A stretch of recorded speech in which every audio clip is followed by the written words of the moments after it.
Today I'll be showing you my version of CS50's crossword puzzle. So CS50 has provided us with three different structures or crosswords. So if we look at structure 0 for example, each of the underscores represent an area where a character can be filled in or a word, and then these different hashes represent that there can be nothing placed in these areas, just like a standard crossword.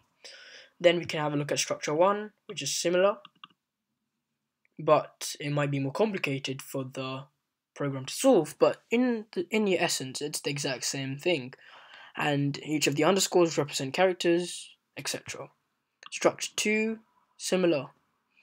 And then the CS50 have provided us with three different dictionaries of a list of words that can be placed in these areas, with word 0 containing the smallest amount of words, which is just like 1 to 10, and that's about it. Words 1 has a little bit more, but then words 2.txt has the most and has a lot of words in it.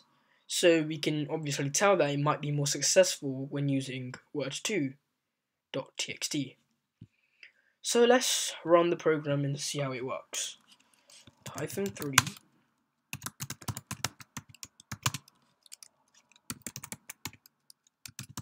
Okay, let's start off with structure 0.txt and words 0.txt.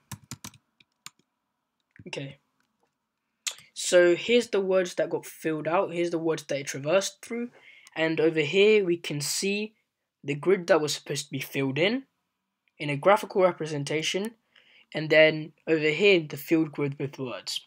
Let's try this same function one more time, but instead let's add the output.png in there too. Okay, this time the same thing got filled out, but now we have a graphical representation of what it looks like.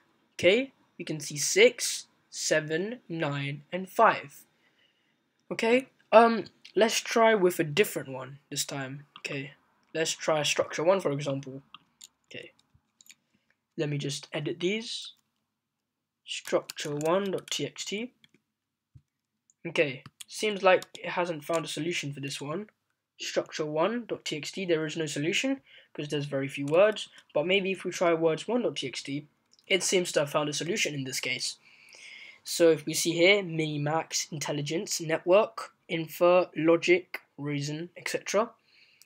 And in this case, I think we've generated an output to here. Okay, let's just minimize that to give a bigger screen. Yeah, well that's the output that we got from that.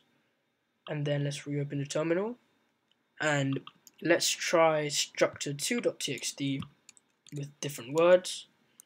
Okay, structure 2.txt with words 1. Okay, it found a solution. Let's open the output.png. Okay, we got loss, line, start, bit, true, create, etc. Okay, let's try with the bigger set of words. Okay, now we have words 2.txt, right, with all of these different words. Let's have a go with words 2.txt and see if it behaves differently. It takes a little bit more time because it traverses through more words, but in the end it finds a solution and the output is generated right here as follows. Okay, let's try, because of course with structure 0.txt it didn't quite work the first time with the word 0.txt. Let's do structure 0.txt but instead use a bigger list of words. Let's go. It seems to have found a solution pretty much immediately. So the output is as follows again.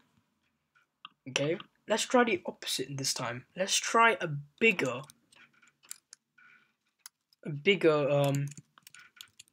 set, and then have a few words in it. It's probably not going to work. Yeah, and we've got no solution from this. So this is how it works. Well, the program fundamentally uses a concept called backtracking, and it enforces both node consistency and arc consistency in the program. Well, that's about it for this video. Thank you very much for watching. I'll see you next time.